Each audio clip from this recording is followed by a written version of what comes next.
हिमालय की तलहटी में बसा था एक छोटा सा राज्य चंद्रपुर। यहाँ की नदियां चांदी से चमकती थीं और जंगल इतने घने थे कि सूरज की किरणें भी पत्तियों के बीच से छनकर आती थीं।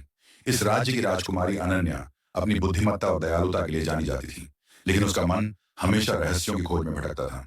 दूसरी ओर जंगल के किनारे एक प्राचीन गुफा में रहते थे साधु विश्वामित्र, जिनके बारे में कहा जाता था कि वे समय के रहस्यों को जानते हैं।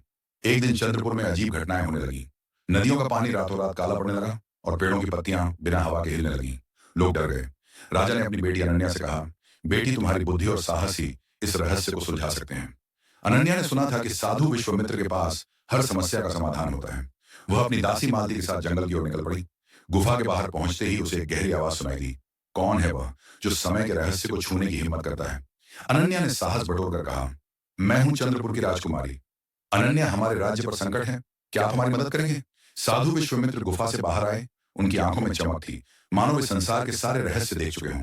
उन्होंने कहा, राजकुमारी, यह संकट कोई साधारण घटना नहीं, यह एक प्राचीन अभिशाप है जो तुम्हारे पूर्वजों की गलती का परिणाम है, लेकिन इसे तोड़ने का रास्ता तुम्हारे भीतर ही है।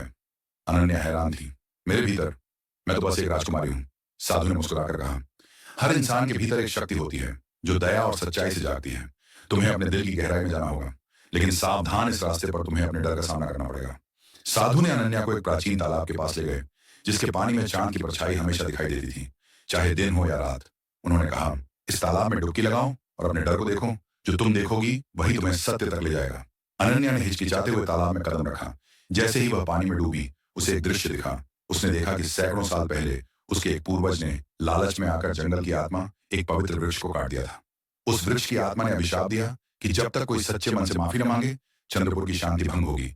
अनन्या का दिल दुख से भर गया। वह तालाब से बाहर आई और साधु से बोली, मुझे क्या करना होगा? साधु ने कहा, तुम्हें उस पवित्र वृक्ष के अवशेष ढूंढने होंगे और वहां सच्चे दिल से माफी मांगनी होगी, लेकिन रास्ता आसान नहीं होगा। साहस और माफी। अनन्या ने जंगल के सबसे घने हिस्से में प्रवेश किया। वहां उसे भटकती आत्माओं और अंधेरे जादू का सामना करना पड़ा, लेकिन हर बार जब डर उसे घेरता, वह अपने दिल में दया और सच्चाई को याद करती। आखिरकार वह उस स्थान पर पहुंची जहां पवित्र वृक्ष का एक छोटा सा अवशेष बचा था। अनन्या ने घुटनों के बल बैठकर माफी मांगी। हे जंगल की आत्मा, मेरे पूर्वजों की गलती के लिए मैं क्षमा मांगती हूँ। हमारा लालच हमें यहाँ लाया, लेकिन अब मैं सच्चे मन से आपके सामने हूँ। कृपया हमारे राज्य को मुक्त करें। उसी पल एक गर्म हवा बही और तालाब का पानी फिर से चांदी से चमकने लगा। जंगल में शांति लौट आई। अनन्या ने पीछे मुड़कर देखा तो साधु विश्वामित्र वहां नहीं थे। उनकी जगह सिर्फ एक चमकता हुआ प्रकाश था जो धीरे धीरे गायब हो गया। जब अनन्या वापस चंद्रपुर लौटी तो लोगों ने उसका स्वागत किया। उसने अपनी कहानी सुनाई और कहा, सच्चाई और दया ही वह शक्ति है जो किसी भी अभिशाप को तोड़ सकती है। हमें अपनी गलतियों को स्वीकार करना चाहिए और उन्हें सुधारने का साहस दिखाना चाहिए। तब से चंद्रपुर में एक नया नियम बना। हर साल लोग जंगल में जाकर प्रकृति को धन्यवाद देते और अपनी गलतियों के लिए माफी मांगते।